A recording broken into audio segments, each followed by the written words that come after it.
you may have been on, as Bree said, some of the other webinars that we've done. If that's the case, welcome back. Always enjoy having these sessions with FlexJobs. And as Bree mentioned, today we are talking about job interviews.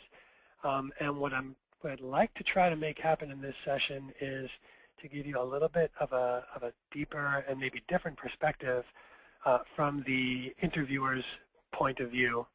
I think it's relatively easy for us to put ourselves to see the interview from the perspective of the job applicant or the interviewee, and not for everybody, but for many people.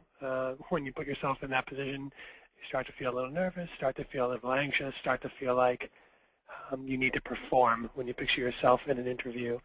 And I'd like to give you a perspective about kind of where the interviewer is coming from.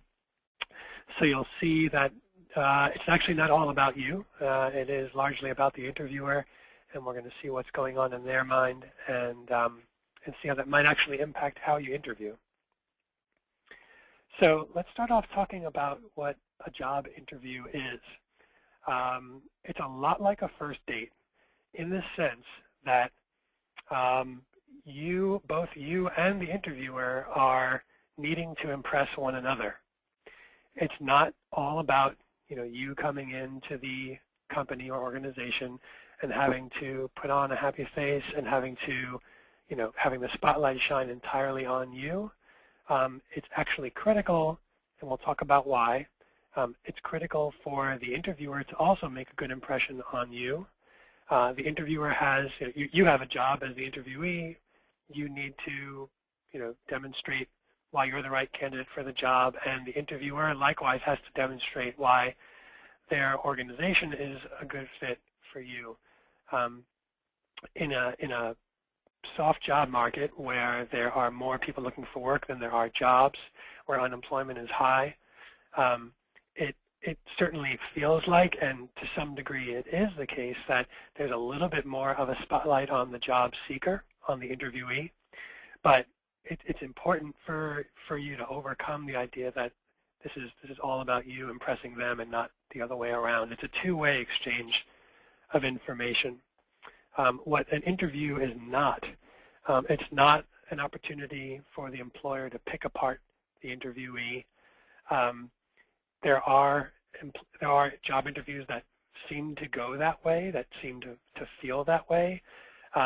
But I'm here to tell you it does not have to be that way, and that you as a savvy job seeker should really think about what's going on in the interview and how you're being treated during the job interview and the entire process. And you should really enter into a job interview with the idea in mind that this is a two-way exchange, and that it's not all on you to make it happen, if you get me. That is, the interviewer has, or the interviewers, plural, also have to bring something to the table and win you over as well. Once you really start to see that and understand that, it should have a positive impact on your preparation for an interview and how you perform during an interview, because it really should take some of the edge off. So the interviewer's shoes, not as comfortable as you might think they are. The interviewer, as mentioned, has a job to do. The interviewer has to find out who the right candidate is for a specific job vacancy.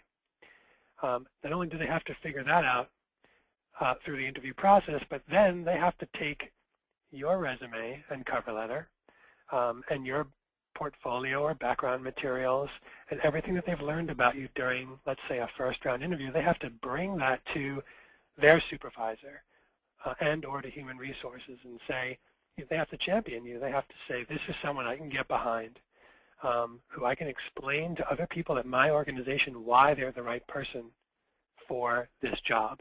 What is it about them, their personality, their skills, their accomplishments? Okay, so to some degree, the employer, the interviewer, is putting his or her neck on the line when they bring your application into their supervisor and say, right here, this is the person that we should hire. Here's why we should hire them. Okay? They also have to then navigate, inevitably they're going to face some politics within their company or their organization. Somebody else has identified a different candidate that they want to hire. Somebody else has a relative or a friend, right, who they want to bring into the fold and have considered for the same position. And it's a challenge because you don't want to, you don't want to step on anyone's neck in the process of championing a particular candidate. So all that taken into consideration, your best move as the job candidate is to make this process, the 3 bullet points you see on this slide here, as easy and simple as possible for the interviewer, right? Spoon feed them the information that they need in order to feel confident and to be clear on what you bring to the table, to feel confident that you're the right candidate, and to move your application forward.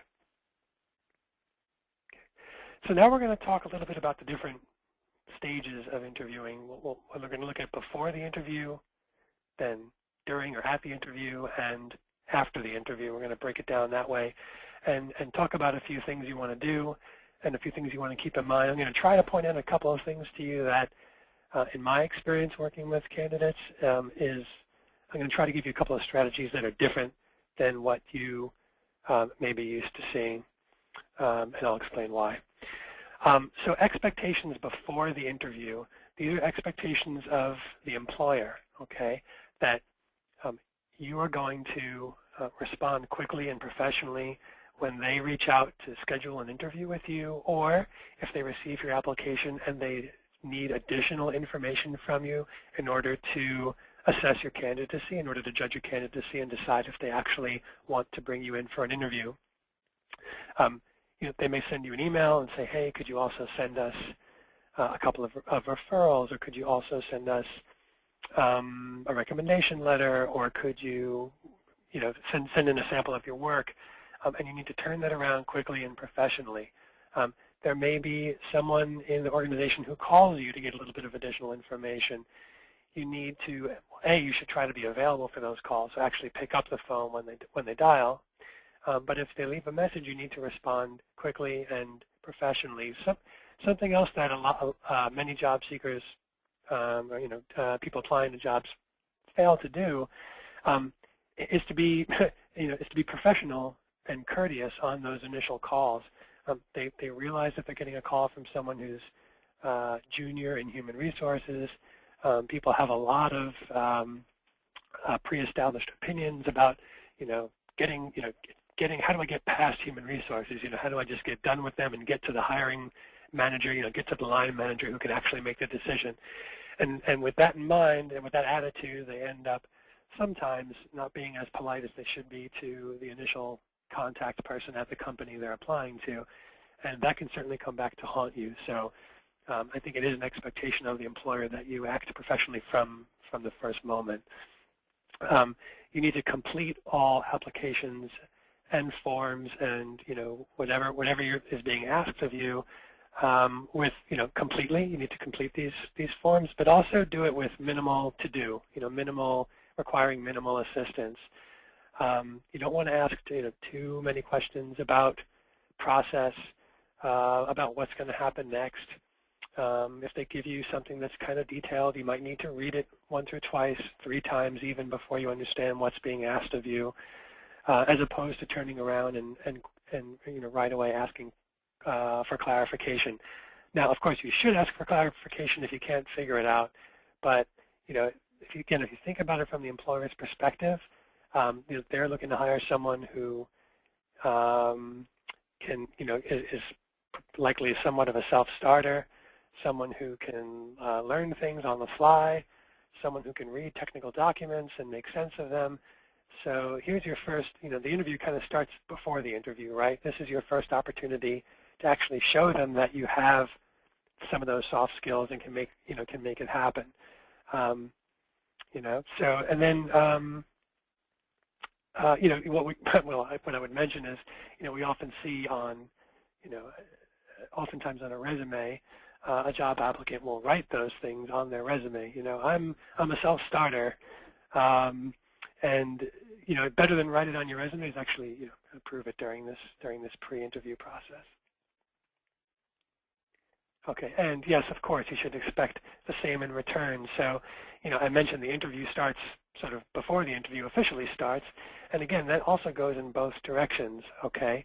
So what that means is if you're in the process of setting up a date and time to come into the interview, and the person on the other end of the phone is rude to you or obnoxious in some way, it doesn't mean that you should pull the plug on the process, but this is all information for you to take in and consider. If you end up, if you're turned off at that stage in the process, yes, it could just be one individual at the company, and you shouldn't write them off.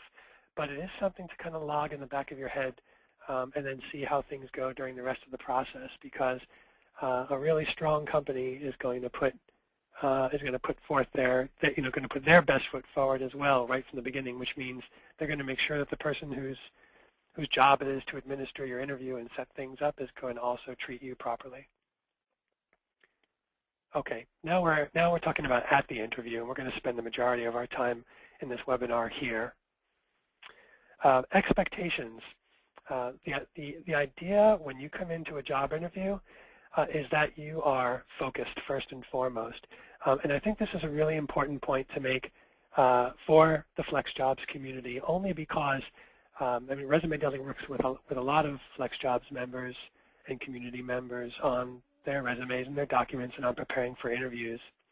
And what we do see fairly often is we have candidates who say, look, I'm really bright, I'm really capable, I have a lot of accomplishments, you can see it on my resume, and I'd be happy to do any number of different things. And that's totally fine, but when you're writing a resume and when you're in a job interview situation, you need to focus on whichever of those multiple things that you want to do or are capable of doing, and really bring that into the room with you in an interview. So it's easy to fall into a trap where you start talking in generic terms, you start talking about accomplishments that aren't really relevant to the job you're applying to, aren't really relevant to the interview you're having, and you may or may not get a sense from the interviewer that you're kind of going off track and talking about different things that they're not necessarily interested in or need to hear about. And that can be a problem, because what that can say to the interviewer is either A, you're not focused, or B, you didn't really pay attention to the job you were applying to, and you don't thoroughly understand the requirements of the job, and so you're kind of shooting off in different directions and hoping to hit the right mark. Whereas the real goal walking into a job interview is to have prepared, and to come in really prepared, knowing the company, knowing the job, and then being able to parse your resume, parse your total list of accomplishments and things that you do and things that you've gotten done, and only bring to the table those things that are relevant, and be able to pretty easily draw the connection for your target listener, for the interviewer, the connection between what you've done and what they want you to do. In the simplest sense, the one way to go about that is to literally, and I've had candidates who've done this, they print out the job description, and they highlight a bunch of different words and phrases, we might call those keywords, things that talk about the specific skills and the specific requirements of the job, and then they highlight the same in their resume, and they literally draw a line from one to the other. They hold the documents side by side, and then we start to craft talking points to help the interviewer get the interviewer from one point to the next, from the resume to the job description and back over that same line. What do you want to tell them if you only have 60 seconds for each of those points in common? What are you going to talk about to make them understand that there is that connection? That's the real expectation, or the deepest expectation of the employer, is that you're going to be able to do that for them, and that's making their job easy, because then they can take that and go to their supervisor and basically just repeat it. Just give it back to them what you've told them in plain language. They can communicate the same. And once again, you should expect the same in return. I don't know if any of you have been on a job interview where you come in and sit down and the interviewer says, oh yeah, right, the job interview, and they start shuffling through papers or they start looking on their computer for your resume and they open it up and they say, you know, I didn't really get a chance to read this yet. Could you mind holding on a minute? I mean, that's a huge red flag, right? That this person who may very well be, you know, your supervisor and for the next however many months or years in a new job, this is how they're looking at, you know, their responsibility. This is how they're treating someone who's new to the company and trying to get a feel for the place. You know, it may very well may sour your experience and your opinion of the organization, and you know, I might say that it should. At minimum, it should have an influence on your total opinion of, you know, of what's going on here. So the interviewer likewise has to be focused and prepared for you. A little bit about telecommuting and telecommuters. During the interview, it's, you know, actually I probably should have flipped this slide the other way. So let's look at the bottom half first. You know, saying things like, hey, I want to work independently, or I'd like to work from home, or you know what, it would be great to have a job where I don't have to get, you know, I'm not stuck in traffic every day and don't have that headache. Of course, those are reasons why we want to telecommute, or why some of us want to telecommute, work remotely, but it's not the reason, or it's not the line of reasoning that we should give the interviewer. Because again, they can't take that and say, hey, you know what, Mary, we should hire Mary because she really wants to work from home. Even if the employer is open or is interested in having workers who work remotely, I mean, that's a great thing. And that's what you're getting from, you know, working with FlexJobs, right? You're getting job listings and other information, you know, about employers and from employers who want that type of arrangement. So that's great. You're kind of, you know, you're halfway over that hurdle already working with FlexJobs. But they can't, like I said, they can't really take that as the reason. So back up to the top half of this slide, it's important that you share specific details about your past telecommuting experience and achievements. So tell the employer about specifically when you've worked remotely, you know, 25, 50, 100% of the time, whatever it be, and how did that go?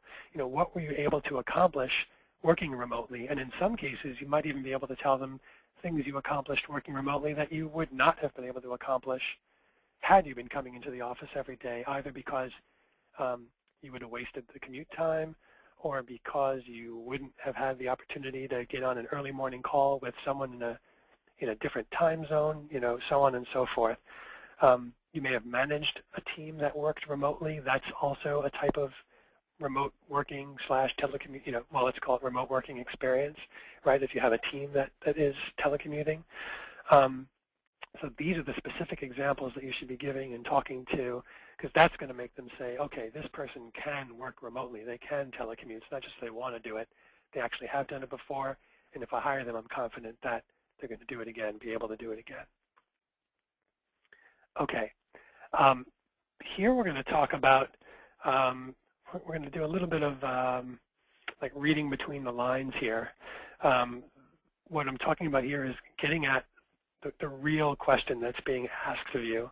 Okay, many interviewers will ask, they kind of have a set list of questions that they ask during, you know, what we call a structured interview, where, you know, every candidate who comes in, whether it's 5 candidates or 10 candidates interviewing for the job, they're going to get hit with the same questions from the interviewer because they want to be able to compare answers.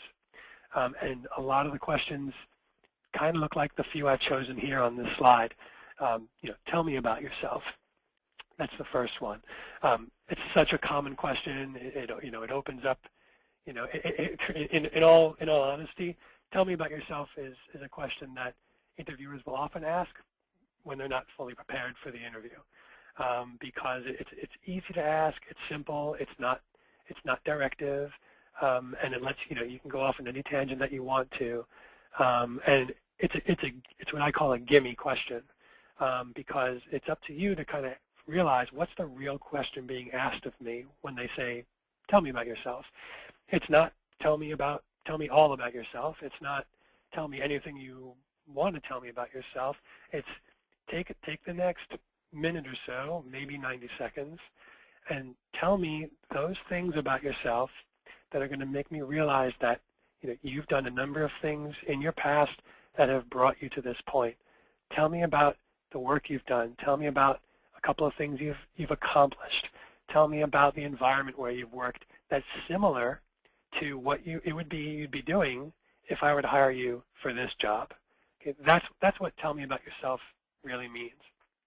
The next question, what is your greatest strength?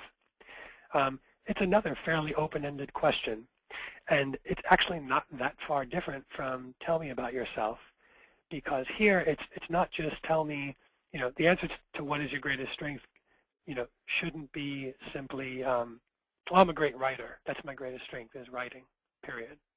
Okay, that's the start of the answer, but the rest of the answer needs to, again, connect your writing experience with the job description, or the job interview that you're having.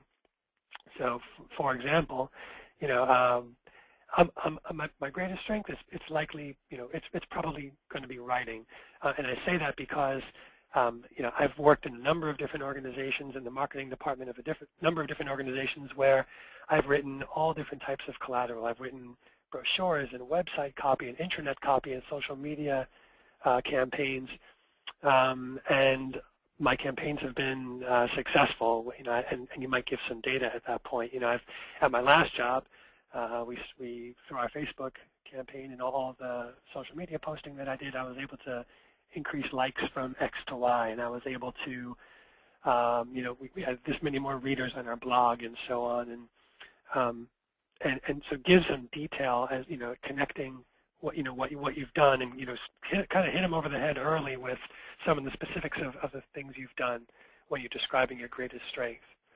Tell me about a weakness of yours, and this is not just for an employer to get under your skin and get you to talk about things you're not good at. The real question behind the question when they ask you to tell me about a weakness of yours is, it's A, tell me about that weakness, but B, tell me what you did to improve that weakness or to make that weakness not such a big weakness. And then C, it's tell me how that worked out. Okay, so I'm trying to think of a good example here. My weakness of mine, when I came on the job, I wasn't really comfortable with giving presentations. I wasn't really comfortable with talking in front of a large group.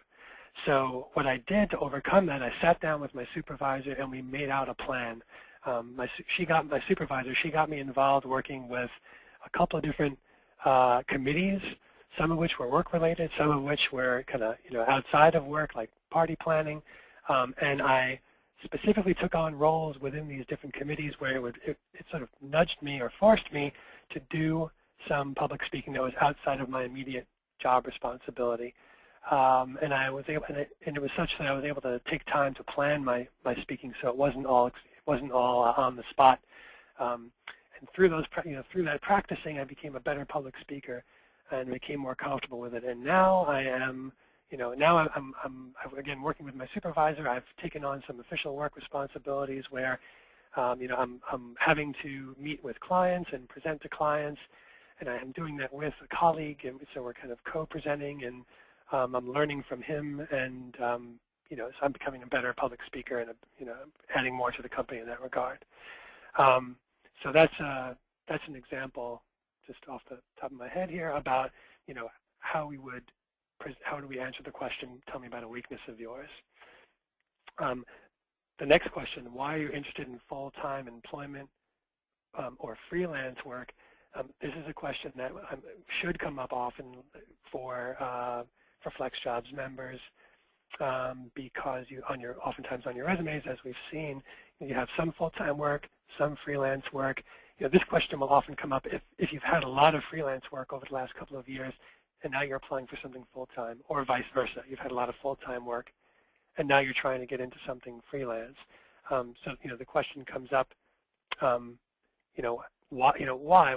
What's changed in your background? And the real question being asked here is, tell me and give me some information, give me some assurance that you can do it.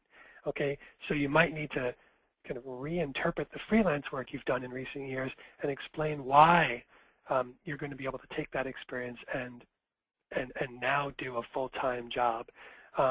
the answer to this question should not be, well, I want to work full-time now because I need more income. I need a steadier income. That's kind of a given, or I think it's assumed. But what they want to know is, well, how do I know you're going to be able to do it? And that's the question that you need to be able to answer. The last item here is about having a gap in employment. You know, I see there's a gap on your resume. What were you doing during that period of time? And ideally here, you can give an answer that is not only, well, I was looking for work. Okay, again, that's the assumed answer. But the real question here is, make me feel confident. The real question being asked is, can you make me feel confident that between April 2010 and February 2012, you were doing some things to boost your professional value while you were looking for work? Were you taking some classes? Were you involved in a professional association?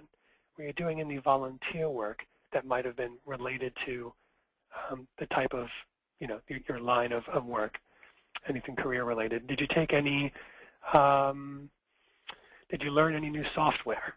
Okay, so anything that you did that was building yourself up, making yourself a better employee, making yourself a more valuable professional, that's the stuff that you want to share when they ask you that question. Okay, we are going to move on, and we're going to talk a little bit now about Resume Deli's model, if you will, for answering interview questions, and we call this the Tao of interview. If you have been on any of our past webinars, like our resume webinar, we talked about the Tao of resume, which is a very similar method. And the idea is, whenever you're asked an interview question, to prepare for it beforehand and then answer it using this task, action, outcome method or strategy.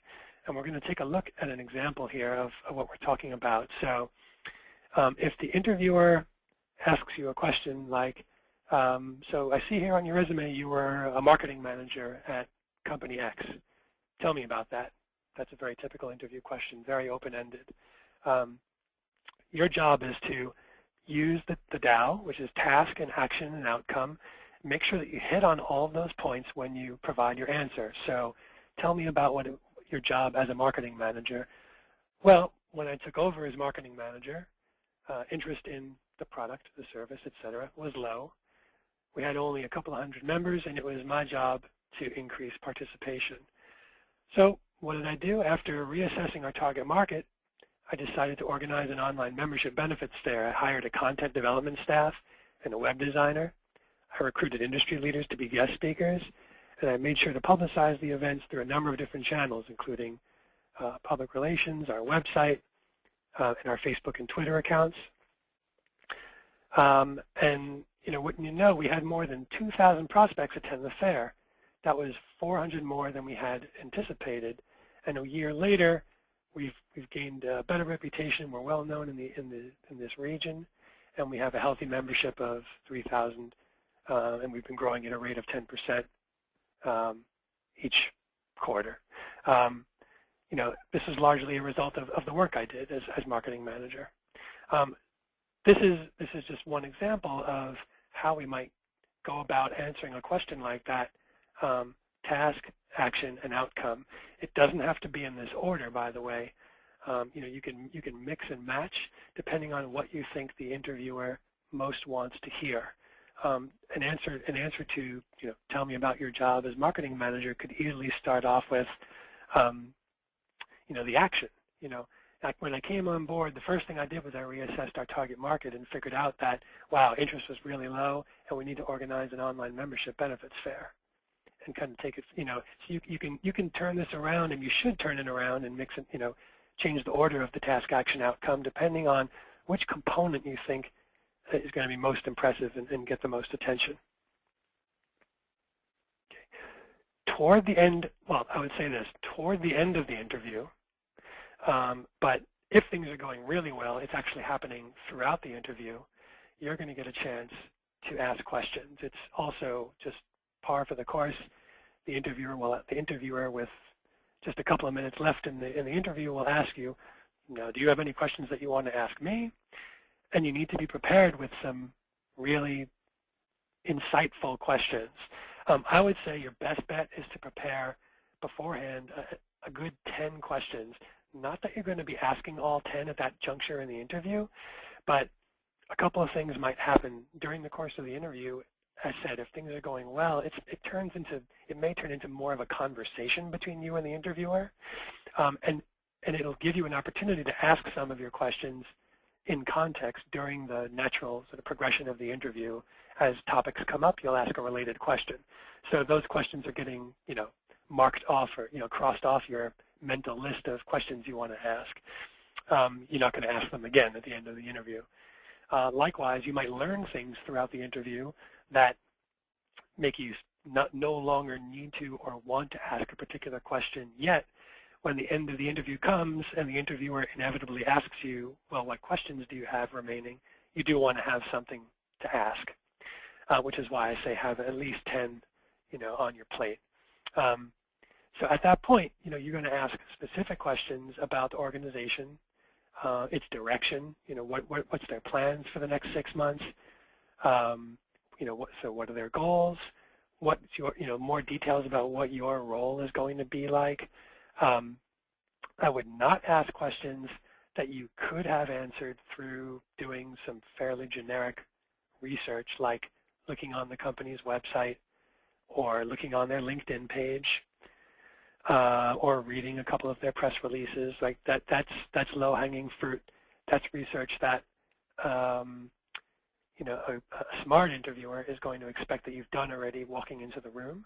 So asking questions about those things, kind of hurts your overall presentation. To that, and on the flip end of that, or the other side of that, is ideally you should be asking questions that the average person simply could not ask because they haven't done the volume of research that you've done about the organization, about the department that you're applying with, about the person who's sitting in front of you interviewing you, even about the company's direction. So, a good question. Let me start off this way. A not so good question is, well, what's the company's strategy over the next 6 months? A better question is, I read in the newspaper, or I read in the Wall Street Journal, or I read on such and such blog that the industry is moving in this direction and that your company is likely to follow suit. I had a follow-up question about that. Having read that, I wanted to know such and such. That's showing, without being too show-offy, that's showing that you've already rolled up your sleeves, done your homework, prepared. It shows that you're interested in the industry, that you're interested in the company, and that you're really trying to dig a little bit deeper. That's right. That's a question that the average person can't ask because they haven't gone and done that primary research, that initial research. And lastly, I would say, even though you may be burning, have a burning desire to know, you don't want to ask about salary during the first interview. And the main reason for doing that, well, there's two. One is you really want, from just a negotiation standpoint, the first round interview anyway is your opportunity to get the employer and the interviewer hungry to learn more about you. You should walk out of an interview and they should be like, wow, we've got to get this person in here. How do we do that? So let them worry about salary first. And perhaps in some other webinar we'll talk about salary negotiation. But the idea is to get the employer to take that first step of talking about salary. It puts you in a better place to negotiate a higher one. But beyond that, you're still at a point where you're learning about the job, you're learning specifics about the role. Your interest in salary may change between the end of the first round interview and the next round. So when you start asking about salary, it opens up a whole line of discussion that you literally may not have all the information you need at that point to go down that discussion line. Okay, let's move on. The close of the interview. This is something that a lot of interviewees fail to do. Don't just say, okay, well, thanks, bye, right? take that opportunity to make one final pitch. Genuinely express your interest in the position, assuming that you are interested still, and make that final pitch. And during that final pitch, you might reiterate something from earlier in the interview. You might synthesize a couple of ideas from the interview that shows that you're a good communicator and shows that you can put a couple of those things together. But it's what you've come to believe over the course of the interview that the interviewer most wants to hear about. You might actually take the opportunity to readdress a question that you didn't answer so well in the first place, and so get them confident about that one part of the interview that they maybe weren't so confident about. Okay, that's what you should be doing near the close of the interview. You should ask about some practical things like what's going to happen next. When can I expect to hear from you? Can I follow up with you? If so, when? This way, there's not that annoying, that niggling thing in the back of your head for the next 2 weeks, 3 weeks. How come I haven't heard from them? I thought it went so well. Where are they? How come they haven't emailed me? You'll know why. They may very well say to you, look, we really enjoyed meeting you, but we have several other candidates we're interviewing, and you probably won't hear from us for 2 weeks. Okay, so you can relax a little bit for 2 weeks in that regard. You don't have to worry about why they're not getting back in touch. Obviously, get their business cards if they haven't already handed them to you, and thank them. Okay, the art of interviewing, and this really is an art, is to prepare, but not be over-prepared. So prepare, but don't overdo it. There's this very fine line between being polished and sounding rehearsed. And practicing is absolutely what you want to do. That's what's going to get you to the point where you're sounding polished.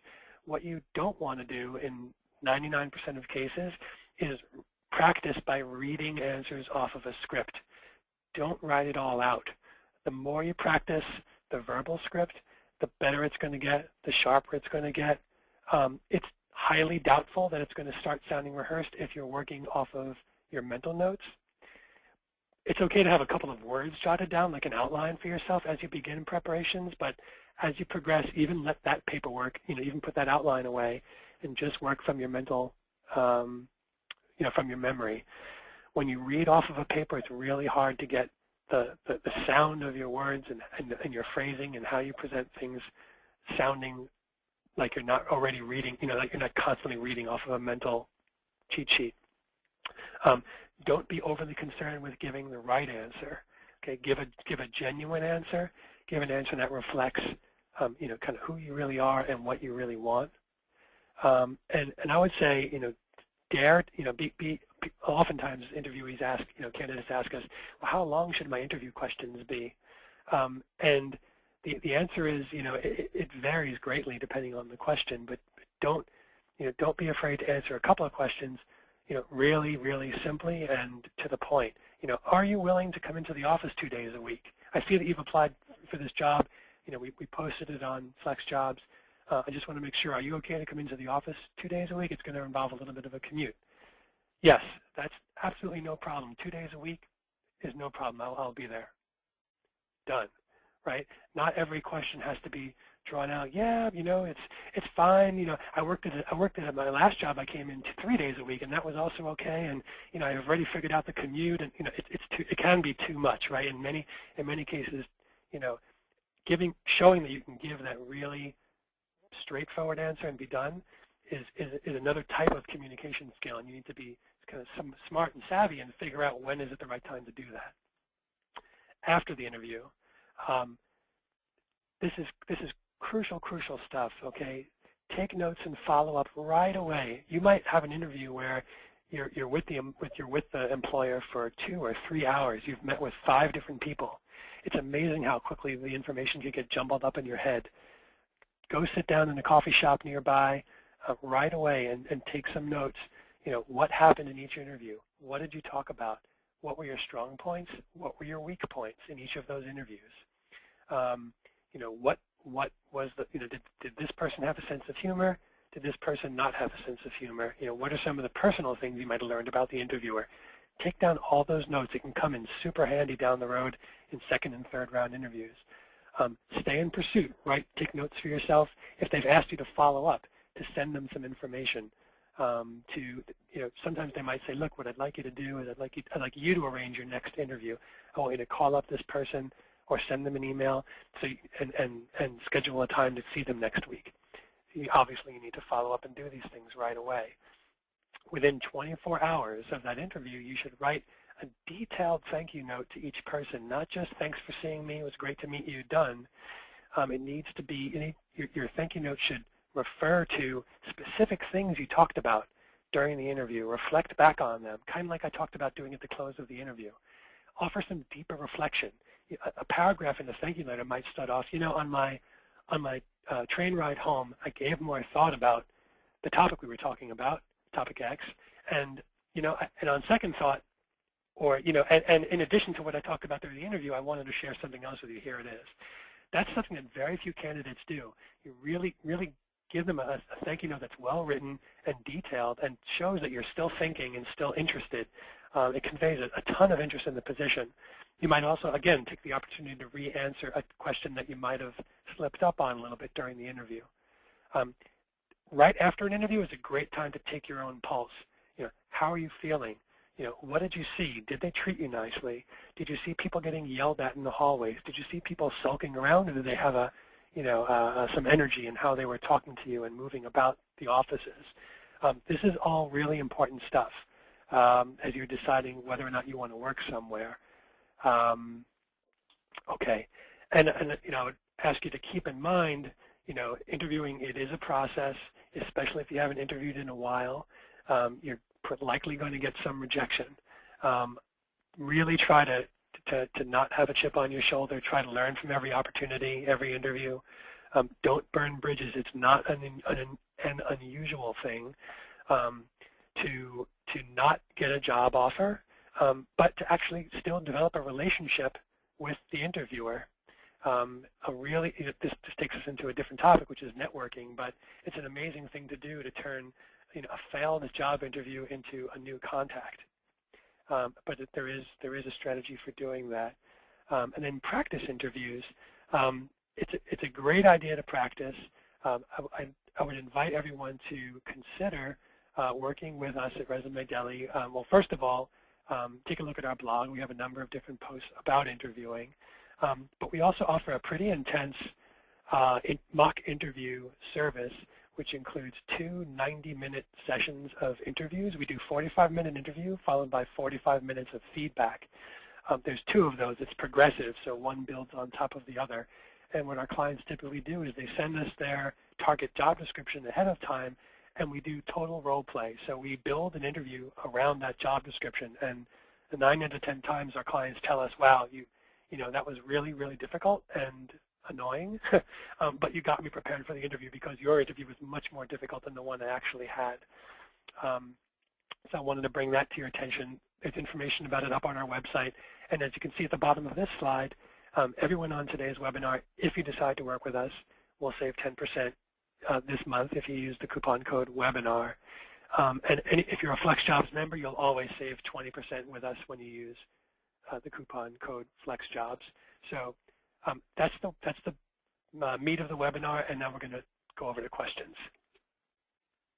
Awesome. Thank you very much, Joseph. I think that was incredibly informative and great examples, and definitely good info on taking your interview skills to the next level, because it's one thing to be able to get through an interview, and it's another thing entirely to be able to make your mark on an interview and really hit it out of the park, so to speak. Right. And I just have to second, mock interviews are a wonderful way to prepare. I used to be a career advisor at a college, and college students were always the least interested in doing mock interviews and then the most grateful after they had done them. So it was always the one thing that we got the highest positive feedback on was doing mock interviews to prepare for job interviews. It's just a nice real-world experience to get under your belt before you go in there. I'm sorry. I'll add one thing to that as well, which is obviously it's in Resume Deli's interest for you to come and do those mock interviews with us, and we do have a strong track record working with FlexJobs members. However, if if you don't want to work with us, I still suggest, you working with a colleague or working with a friend, you can create your own mock interview and do that role play with somebody else, a family member or a friend, and that's also super helpful. So, keep that in mind as well. Yes, I think that's a really good point. So one of the questions that we have here is, should you have different questions prepared for multiple rounds of interviews, such as HR, peer review, and management interview? Should you have different questions for each of the people that you're interviewing with? Yes, and ideally the questions are, are specific enough that it would kind of make sense to ask the peer question and the manager question. It's okay if some of the questions overlap, but chances are that the different people who interview you are going to compare notes at some point along the way. They're gonna get together and they're gonna say, okay, how did that go? And they might actually look to see, well, what questions did the interviewee ask you? Oh, they were all exactly the same.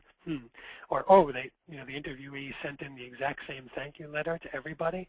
I mean, that's actually, going back to what I said before, one of the reasons for writing that targeted thank you note is because it'll force you, if you had multiple interviews, it's one way to force yourself to write individualized targeted thank you notes, because again, I'm suggesting that what you do is you pull from content that actually happened during the conversation you have with interviewer A and interviewer B and interviewer C.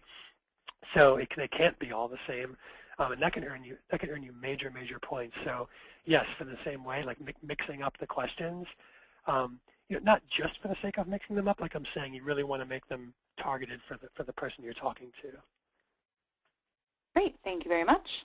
And another question that we have, and just a reminder for anybody who's out there who has questions, feel free to put them in your question or chat box on the GoToWebinar control panel, and we will answer as many as we can. And we've got a few coming in here. What is the best way to discuss a past job, particularly if you were terminated from a position? So a typical question might be, why did you leave your last job? And how do you address that if you've been terminated from that job? Yeah, I think you want to, if you've been terminated from a job, clearly you want to steer much of the interview toward other jobs where you've had a better go of it, and talk about accomplishments from those jobs. I think for the job where you've been terminated, you still want to talk about the positive aspects. You want to talk about your accomplishments, what you were able to get done. As far as the termination goes, I think you should talk about it openly. You should do it in a way that even though, despite what the reality of the situation is, you don't want to badmouth the organization or human resources or your manager or anyone who might have been involved in the termination. But where possible, you can talk about what you've learned from the situation. That doesn't mean that you need to accept blame for something that wasn't your fault. If you were terminated for a reason that was out of your control, you could still learn from that situation without saying, without putting the blame on yourself for the reason you were terminated. But you could talk about, how navigating company politics, or maybe you could have brought something to the attention of human resources earlier on, for example, but you don't have to say, look, I was I was a bad worker, or I didn't do this right, certainly if that's not the case. But you should be prepared to talk openly about it, whether that was a layoff, which is a little easier to talk about than being fired from a job, obviously. There are cases, and this is something that you have to figure out if it applies to you, where someone is laid off from a job or even fired from a job. This can happen especially at a larger organization where they're actually welcomed back. Where they're aware, and this kind of takes us back into networking. But if you build relationships such we've had clients who've been let go from a job, but in a different department, there's someone who they've worked with who said, look, once after a couple of months, give me a call, and we will be able to get you into this this area of the company. And that's a great thing to be able to bring into an interview, and just without going into details, and just say, yes, I was let go from the job, but I also haven't, I've also have an invitation to come back based on the high quality of my work, which kind of takes the edge off a little bit. Great, thank you. One of the things that you talked about earlier was salary and not talking about salary in the first interview. So the question is, when should salary come up, and what if they ask you first? Sure. One thing you might have gotten from this webinar, and actually from, I would say, all the webinars that we've done together this year, is I'm always talking about research, right? As much as you can learn about the company, the industry, the people you're interviewing with beforehand, the better. So yes, even though I'm suggesting you not bring up salary during the first round interview, it could very well come up anyway because the employer could bring it up. It's your job leading up to the interview beforehand to figure out what is the reasonable salary for this job. What is the industry paying? What are companies like this paying for a job like this? There's a number of different ways to do that research, which I won't go into right now. But I would say that while you would then address the question, it's fair to also say, look, so if they say, what do you want? How much do you want to get paid for this job? And you say, you give a range, and I'm just bringing these numbers out of nowhere, but you'll say, based on the job as we've discussed it so far, and based on the written job description, I would need to be paid somewhere between $50,000 and $60,000 a year. However, we're still in the process of discussing the details of the job. I'm still learning more about the job, so that range could change. You could also just choose not to answer the question and plainly say, I'm not really feeling like I'm at a point where I'm able to discuss salary because I need to learn more about the position and my responsibilities, and I'm hoping to move forward in the interview process and to be able to talk about that in the next stage. Now, when you do that, it's possible that the interviewer is going to say, no, I need you to answer the question right now, in which case you do. Or you stick to your guns, but you may get the rug pulled out from under you, and you may not get to move on. It's tricky.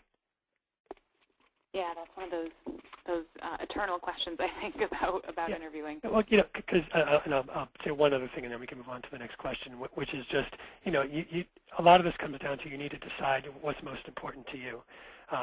There's the short term, which is I need a job and I'm going to follow through. Interviewer says, give me a salary range right now, and so I'm going to do it because I want to stay in this process. The bigger lens, or the longer term picture, is I really want to work for this company and I really want to make salary X doing it. What's the best way to make that happen? And in some cases, not answering the question is the way to make that happen. You may get pulled from that particular job, but in the long run, you may get what you want. And it really depends on what kind of leverage you have and what kind of flexibility you have in terms of getting a job next week or getting a job 3 months from now. Great, thank you. And one of these questions that I think we get a lot on all webinars that we do, and I think it's very appropriate for Resume Deli, is I've been told a couple times that you should tailor your resume to the exact job description, but I'm not sure I agree with this. What is your opinion? To the extent, I don't know why the person doesn't agree with it. I mean, it's a lot of work. There's no doubt about that. It's more work to tailor your resume each time you send it out than it is not to. But short of that, the name of the game here is its relevance. It's making the interviewer's job as easy as possible, which means giving them the information they need and nothing else. That's the short version of that's the short answer. And that doing that requires you to create a very tailored resume and cover letter. Now, that doesn't mean that you have to start from scratch each time you're applying to another marketing job or another accounting job or another administrative job. But it does mean you need to tweak things. You may need to tweak your summary section. You may need to reorder bullet points in your experience section. You may need to delete a couple or maybe bring one or two in that weren't on your original resume based on the job description that you've read. if you're applying for totally different types of jobs, then of course you need different types of resumes entirely. But I'm not saying, and I point this out for a couple of reasons. I'm not saying that you need to start from scratch each time, because that would be a waste of your time. And I'm also, I'm also not saying, Resume Deli works with clients who will come work with us to, create a brand new resume, and they ask the same question, and they don't pay us over and over again to create a different resume each time they apply to another marketing job. They pay us once. We create a master resume for them, and in the process of creating it, we discuss with them strategies for them, assuming they're comfortable to do it, and in 90% of the cases they are, to make these types of tweaks that I'm talking about so that they can tailor their own resume.